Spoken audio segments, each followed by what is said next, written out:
All right, so earlier today I was watching this show that I watch on YouTube. It's called Stimmt, der Nachrichtentalk. It's a German podcast, very professionally done. It's great. I enjoy it. I watch every episode. And on this particular episode, they had a panel on there, and they were discussing the trans insanity here in Germany. And I guess I was wrong that it's not. It's kind of creeping up here. I guess it's more prominent than I thought it was.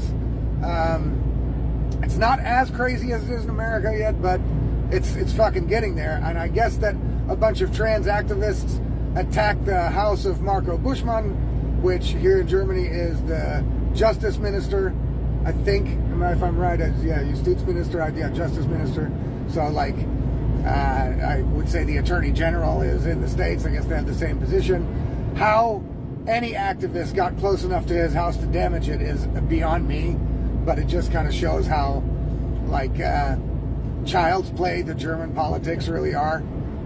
It's absolutely crazy. But okay, so trans activists attacked the guy's house. They tried to keep it a secret for a while. The government tried to keep it under wraps for a while, but it got out, and now we know. And on this Stimmt der Nachrichtentalk, they were talking about the trans thing, and they were talking about the trans activists invading women's spaces like locker rooms or saunas or things like that. And one of the guys said, why don't these businesses just make use of their Hausrecht? So their right, like I was talking about in other videos, the right to deny service is Hausrecht. So it's basically what that means in English, it's your business. You can exclude anybody you want to from that business unless you're doing it on the basis of race or sex, or sex, not gender.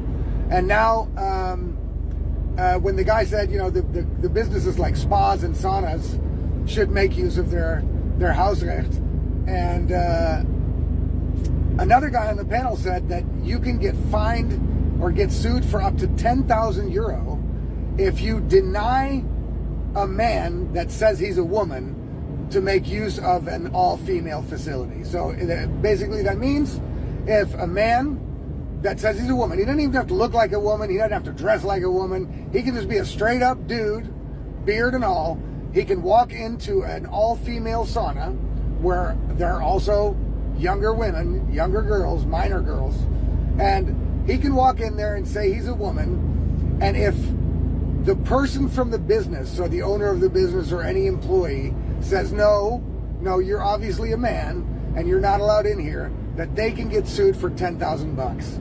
Well, I don't know if that's true. If it is, it's crazy. I mean, I believe him. You know what I'm saying? He probably looked into it. He's in this world, so he probably knows what he's talking about.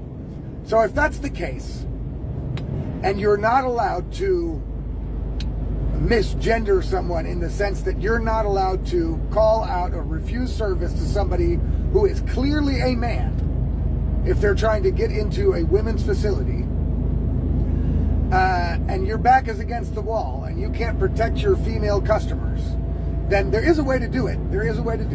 You just follow along with the law. This is what I meant before in my other videos about knowing your rights. So instead of making it an all-female facility, you write on the regulations and the rules of your facility that you must have a biological vagina to be able to use the facility. That way, you don't misgender them. You require them to not have a dick. And also not a fake vagina that's been made into a vagina. Even though that would, I guess, be more acceptable because those people that actually got the whole surgery are actually more realistic looking women. You know what I'm saying? More realistic looking as women. They're not women, but they look a lot more like women. It would probably make other women, real women, not as uncomfortable because it would be harder to tell. But if you want to keep men with dicks out of your facility, then you just need to make clear in your rules and regulations as a business. So if you have a sauna or a spa or something like that that caters to women and you want to keep men with dicks out, then you write on your regulations, not women only. No, you leave that out because they can misuse the law and say that they're women and you're not allowed to say anything about it. So In order to keep them out, you write in your rules and regulations, as dumb as it may sound, I'm telling you, this is the solution. This is the way out legally. This will prevent you from getting sued. They might try, but they're not going to be able to. They're not going to win. Let them sue you. Fuck it. But you write on your regulations at your spa or at your sauna or at your all-girls event that in order to be at this event, in order to make use of this facility, you must have a biological vagina. I know it sounds childish and stupid, but it's the solution, people. I'm telling you, do it. That's the way out of this shit. Because right now, your politicians are railroading you into accepting things that aren't reality. You know what I'm saying? And pretty soon, strip clubs are going to have to hire bearded men with dicks to swing on poles and say that they're female strippers. They're going to lose business. They're going to lose their company. They're going to lose money. And these spas and these saunas are also going to lose a bunch of money. And if they don't want to be stuck between a rock and a hard place on this one, the solution is make your rules and regulations clear and make one of the guidelines, one of the rules, make it that you have to have a biological vagina in order to enter the facility, and otherwise you cannot. And that's the way around it, people. Do it.